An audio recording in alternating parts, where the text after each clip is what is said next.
Okay, now in case of instrumentation, so it requires generation of X-rays. Then second part, these generated X-rays must pass to the collimator. Then these pass from collimator, they have to pass to monochromator. Then they pass from sample, and the diffracted X-rays they were recorded using the recorder. So that is the pattern, or that is the instrumentation of these X-ray diffraction techniques takes place. First one, generation of X-ray.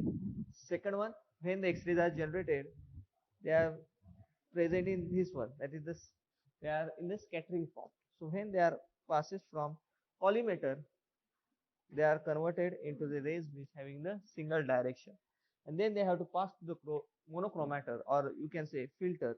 So when they pass to monochromator or the filter, only the selected waves or the selected wavelength they are only passes from this monochromator, and they are allowed to fall on the sample. So that is the instrumentation pattern, that is the pattern by which instrumentation of the X-ray diffraction technique takes place. So specific wavelength monochromator is allow only the specific wavelengths. Okay, 0.2 means 0.2 point.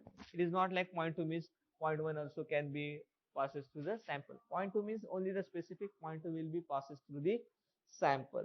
So this monochromatic light, or you can say monochromatic X-rays, they are allowed to fall on the sample, and when they are allowed to fall on the sample, they give constrictive interfaces, and it results into the diffraction pattern, and this diffraction pattern are detected by the detector.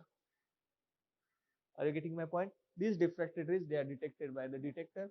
They having the specific pattern. A sample A is there, it having the specific pattern of the diffraction, and from that we can identify that the given sample is nothing but the A. So like this, the diffracted rays or the diffracted pattern of the rays, they are identified. They are allowed to pass on the detector, and detector detects that rays. They give the specific pattern, and from that pattern we can come to know that which sample is present in the given sample, or we can know the property of the sample through that diffracted X-rays. Okay. Now for that, for instrumentation, the first part, that is we required to generate the X-rays. Okay, production of X-ray is important part. So how the production of X-ray takes place? So as we know that when fast-moving electrons, or fast-moving particles, they fall on an atom, then the low energy electrons, they are transferred to the high energy electrons, and after some times again they comes to the low level electrons, and during that they emit the energy in the form of X-ray. So that is how the X-ray generation takes place. So it may be from K to L, again L to K, it may be from K to M, K to N. Similarly, it can be from L to M. So from low energy level, they are transferred to the high energy level orbital. And while coming again to this its own orbital, it emits the X-rays, or it emits the energy in the form of X-rays. So in this way, the X-ray generation takes place. So if you gone through this generator, X-ray generator, it is a tube. It consists of a filament, tungsten filament, which is heated using the cathode anode, and when it is heated, it emits the electrons. So these electrons, they are allowed to fall on this sheet. This sheet is a metal sheet. It is maybe the copper, it may be the aluminum, it may be the molybdenum, it may be the magnesium. So these electrons are allowed to fall on this sheet, and when they are allowed to fall on the sheet, in the sheet, or that atom from that molecule emits the X-rays. So these are some emitted X-rays. Okay, these are emitted X-rays, these are emitted X-rays. So in this way the generation of X-ray takes place. Are you getting my point? When the filament is heated, it will emit the electrons, and it may emit the energy, and these fast moving electrons, they are allowed to fall on this sheet. This sheet is made up of this metal, and when these electrons are fall on the metal, in that metal atom, the electron movement takes place from low level to the higher level, and during which it again returns to its low level energy state, where it emits the energy. and this energy is nothing but the X-ray. So in this way the X-ray generation takes place. Okay, so these are the outlet, this is inlet for the water for the cooling process, because it consists of the high energy level electrons. So suddenly the temperature increases, then they having the vacuum in there. This is the tungsten lamp which is heated using the anode and cathode. Okay, this is the glass. So this is the metal sheet. So when it passes on through the metal sheet, then it emits the X-rays. So through beryllium window, these X-rays are coming out from the this generator on this tube. So when such cases takes place, the X-ray generation takes place. So that is the first part of the instrumentation, that is the generation of X-rays.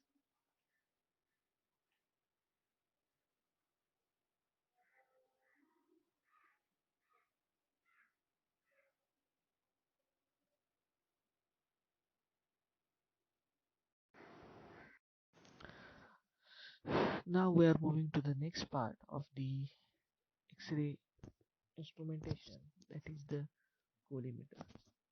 As we have told that the collimator is responsible to get a narrow and focused beam of X-ray. Okay, so the X-ray which are generated, they are present in the dispersed way or in the scattering way. When collimator is there, when they passes through collimator, we are getting a narrow as well as a focused beam of X-ray after passing through collimator. The function of collimator is to get the focus X-rays which having the one direction.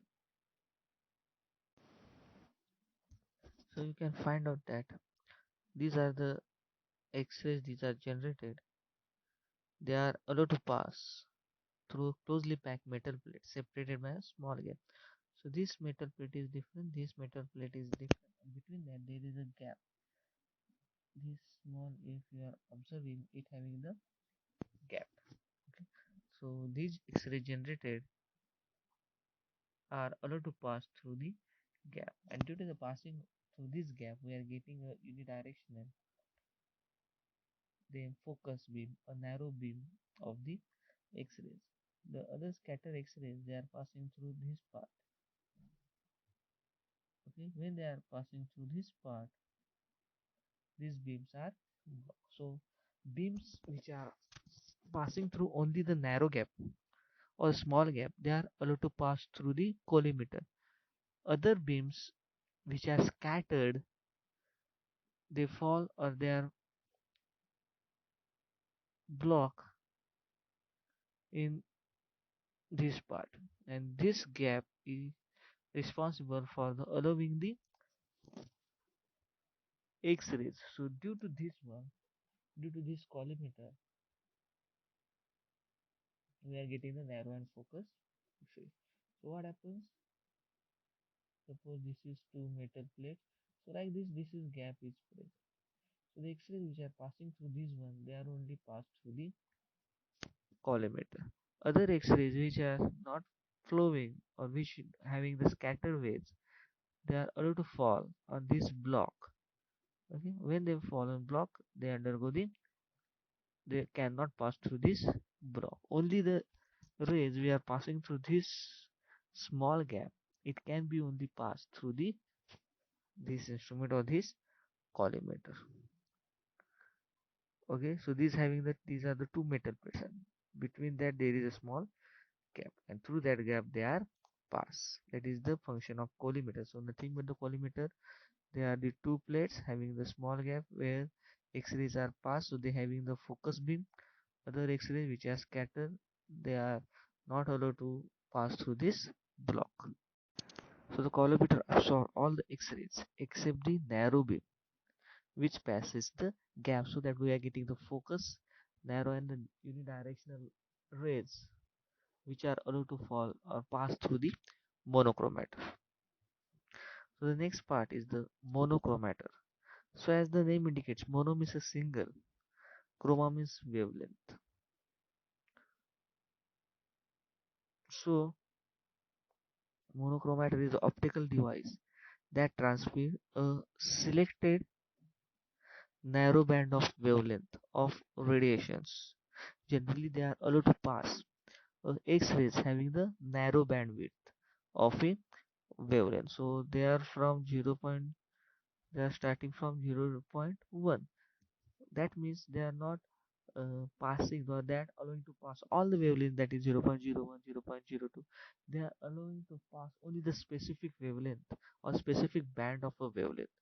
So here there is a 10 angstrom unit, the wavelength is present. That means they can allow to pass 0.2 to 0.5. Like this, in the bandwidth they are allowed to pass through this monochromator. Other the having different wavelengths than the specific or required beam of wavelength, they are absorbed by the monochromator. And when they are absorbed by the monochromator, only the required wavelength X-rays they are transmitted and they are allowed to fall on the sample. So this is the structure of monochromator.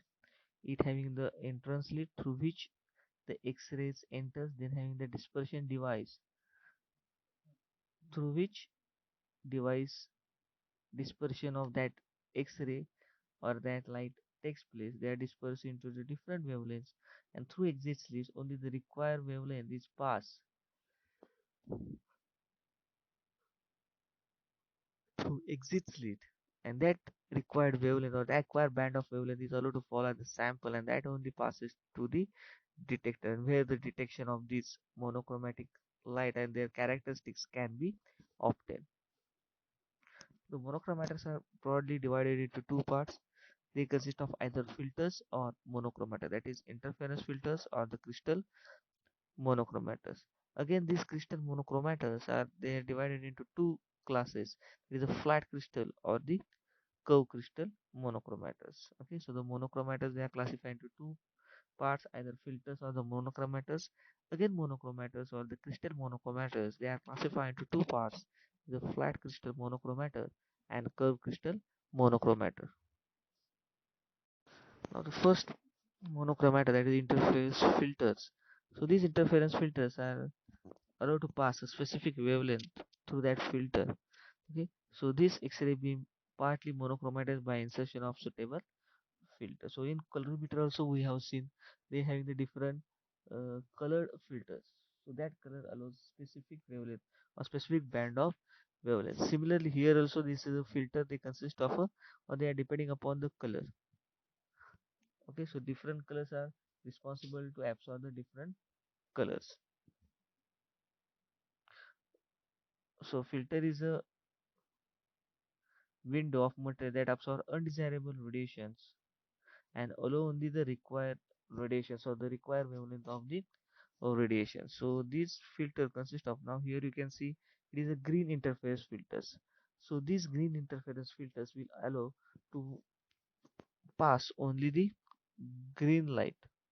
Okay, other lights when they fall on this filter, they are not allowed to pass through the filter. They are get absorbed or they are get the reflected. So they are not allowed to pass through the that filter. If red interference filter is there, then red interference filter will allow only the passing of the red light and it will not allow to pass the green or blue light. So similarly, blue filter will allow only the blue light to pass through this part and it will fall on the sample.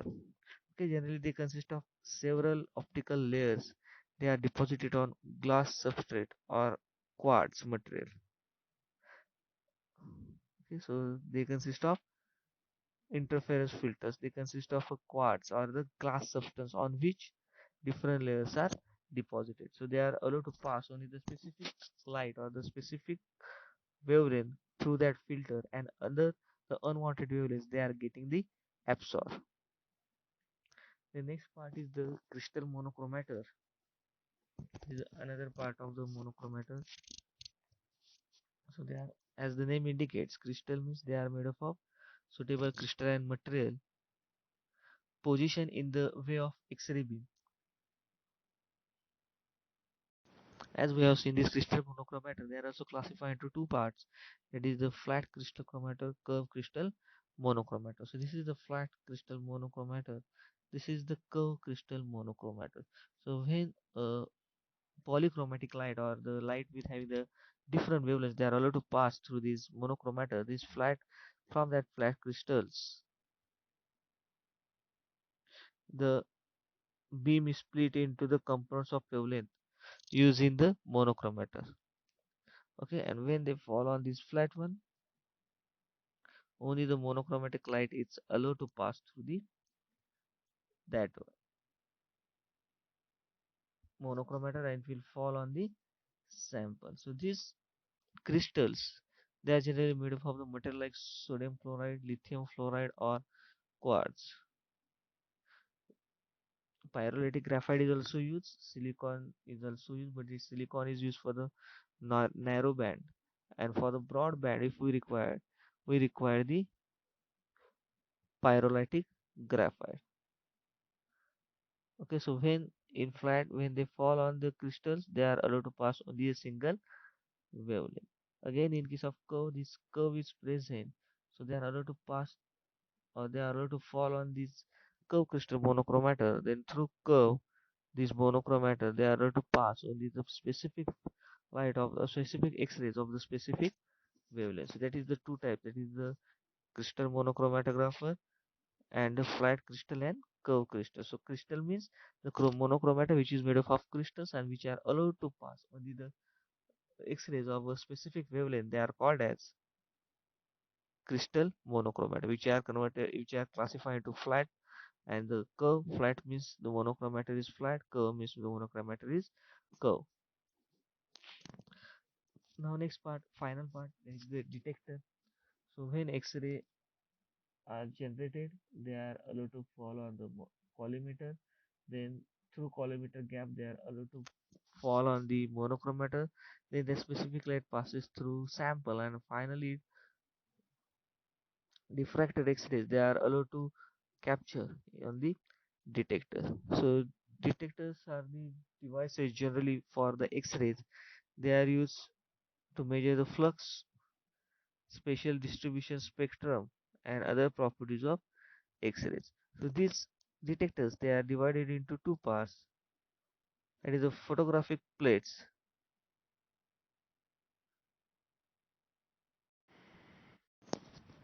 So the X-ray intensities can be measured and recorded with the help of detector. There are two types of detector which are used during the measurement of X-rays. One is the photographic plates, and second one is the counter method.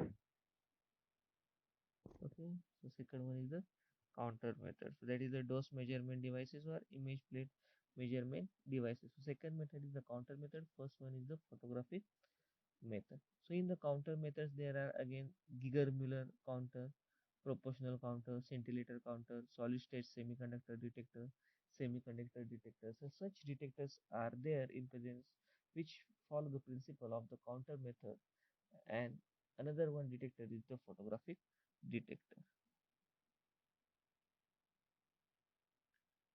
Okay, so here you see photographic detector, counter detector मध्ये Geiger-Müller, proportional counters, scintillation counters, semiconductor detectors. So such types of detectors, they are present in the X-ray crystallography or the X-ray diffraction technique.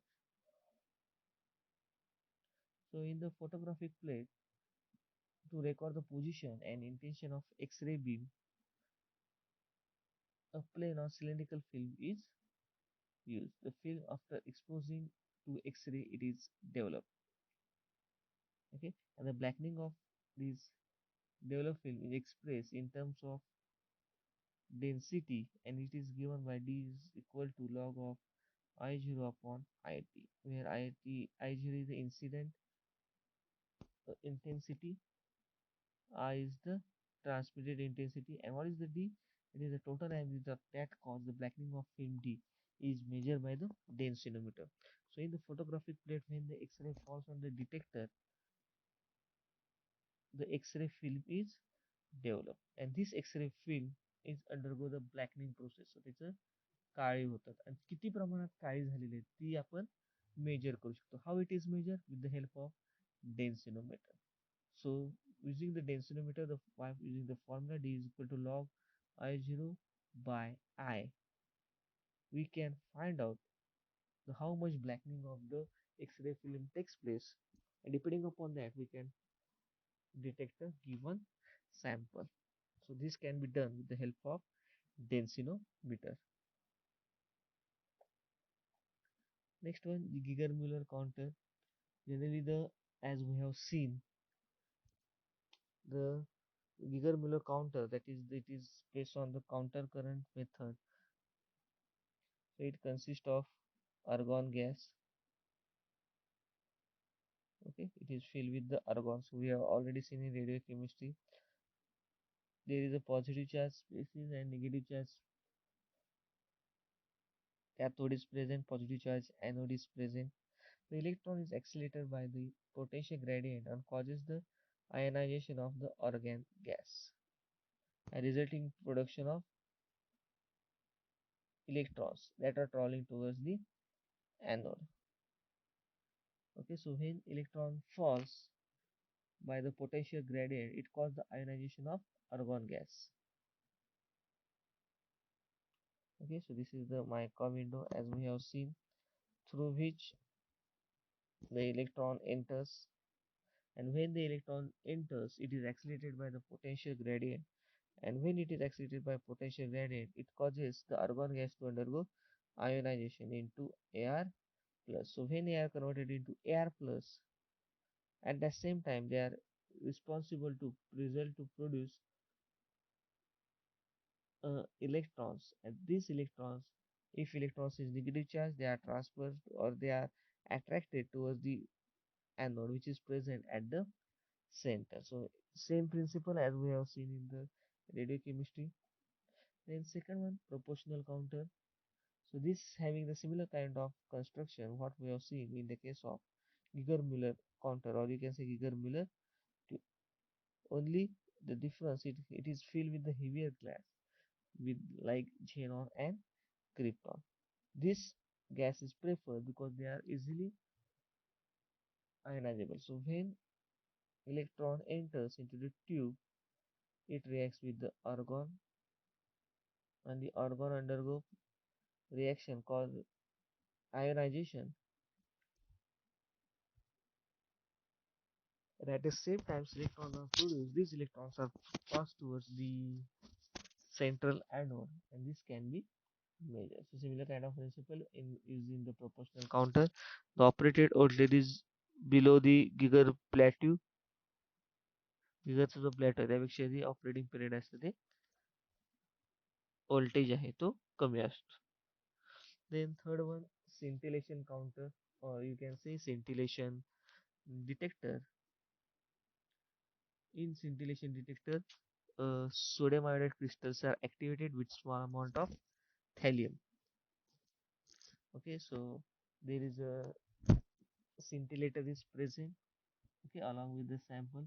So when X-ray incident upon a crystal, the visible lights are emitted and it can be detected by the photomultiplier. So when they are emitted, they are allowed to pass on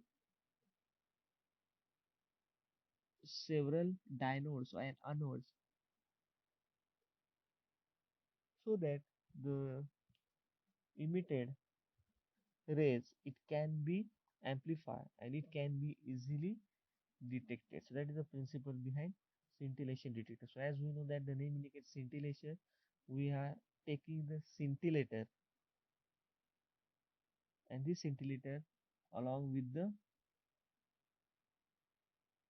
sample it is taken. So it consists of sodium iodide crystals activated with small amount of thallium that is present at the this part. So when high energy protons are allowed to fall in this one, these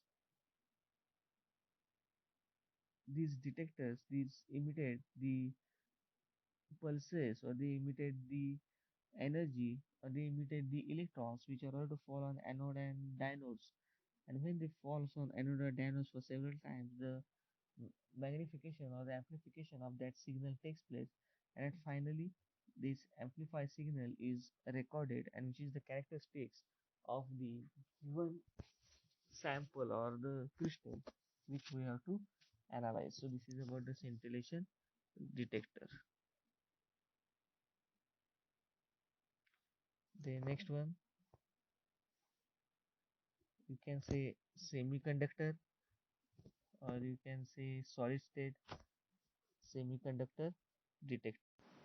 The last detector is the semiconductor detector. So as we know that semiconductor, they are introduced the hole that is having the positive charge, and the electrons which having the negative charge. So when X-ray fall on the silicon detector, an electron hole is created, and under the influence of voltage, the electron moves towards the positive charge, and holes they are moving to the negative charge. And during that their movement, the voltage is generated, and this voltage generated is measured, and this is depending upon the properties of crystals or the properties of given sample.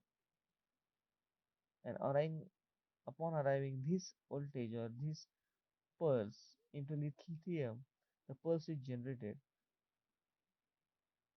okay, and this pulse is measured. So in the semiconductor there are holes and electrons are present. So when X-ray falls, this positive charge holes moves towards the negative charge cathode, and negative charge moves towards the positive charge anode.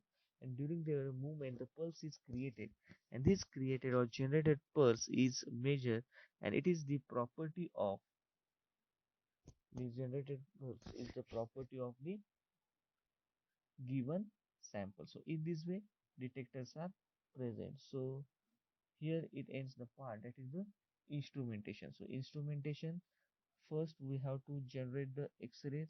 The generated X-rays are allowed to fall on the collimator. So collimator, what it does, it having the two metal plates, between that there is a gap is present, so X-rays are passed through this gap of collimator, so that we are getting the focus or narrow beam of X-rays. When they are passes through this one, then they are allowed to pass on monochromator. So only the required wavelength or the required band of wavelength X-rays they are allowed to pass. They are falling on the sample, and when they are falling on the sample, they are diffracted and they are going towards the detectors. And detectors are responsible to measure these X-rays, which are the properties of the given sample. Again, these monochromators, they are classified into two types of monochromator. One is the filter, second one is the monochromator. Again, the monochromator is classified into the flat as well as the curve monochromator. This monochromator is crystal monochromator, as they are made up of the crystals. The next part and the final part, that is the detectors. So detectors are of two types which can be used in the X-rays. One is the photographic method, and second is the counter method. So in the photographic method, what happens, the film is present. So when this X-ray passes on that film, the film is blackening, and the blackening, how much it is blackening, it is the property of the sample. So that blackening can be determined by using the densitometer. And when we can determine using the densitometer, the blackening of this is depending upon the property.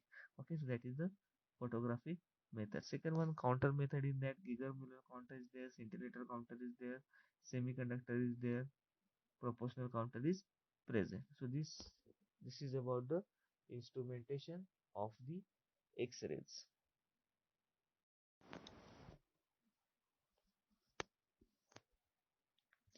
Now we are moving to the last part of the XRD, that is the X-ray diffraction, that is the application of X-ray diffraction method. So as we know that X-ray diffraction method is very useful, as it is not destructive, so it is not damages the sample, as well as it is useful for the identification of crystalline substances and its orientation. So the first use is to identify crystalline phases and orientation. Then we can find out the structure or the properties of the crystals, that is the grain size, phase composition, thermal expansion, Latin parameters. So such property of this sample or the crystals we can determine. Third one, we can measure the thickness of thin film and multilayers. Then how the arrangement of the atoms takes place in the given sample, that is the determination of atomic arrangement, that is the another way use of the XRD. Next one, electron density and the atoms of complex structures can be determined. So penicillin may be determined from or using the some equations and after studying the X-ray diffraction parameter. Then elucidation of structure of penicillin, then powder X-ray pattern. It is the fingerprint of the crystal structure. So it's useful for the identification of that crystal. It is useful for the identification of the substances which are present in the given mixture. So they are useful in the qualitative as well as the quantitative analysis. And they are useful to determine whether the compound is solvated or not. Then we can determine the particle size by using the X-ray crystallography or the X-ray diffraction. Using this formula, we can determine the particle size. Then we can monitor any reaction. It may be natural reaction or it may be the synthetic reaction. Then truth enamel can be examined by XRDs as well as the state of anneals in the metals. It can be determined by using the XRD. So these are the different applications of the XRD takes place. The main use of X-ray diffraction, that is the structure of crystals can be identified, the pattern can be identified. We can characterize the given crystals or the sample of the crystal. And second one, that is the polymer characterization. It is the main application of X-ray diffraction. So using the powder method, we can determine the degree of crystalline of the polymer. If non-crystalline portion is present, it can scatter the X-ray beam. But when the crystalline portion is present, it causes the diffraction. So this made the difference between the crystalline substance and the non-crystalline substance. So this polymer characterization can be determined using the X-ray diffraction technique. So these are, along with that, there are a number of advantages are there as well as the applications of theirs of the X-ray diffraction technique. Okay, just go through the book to get the applications of the X-ray diffraction techniques. Okay, so we will stop here. It ends our chapter, that is the X-ray diffraction method.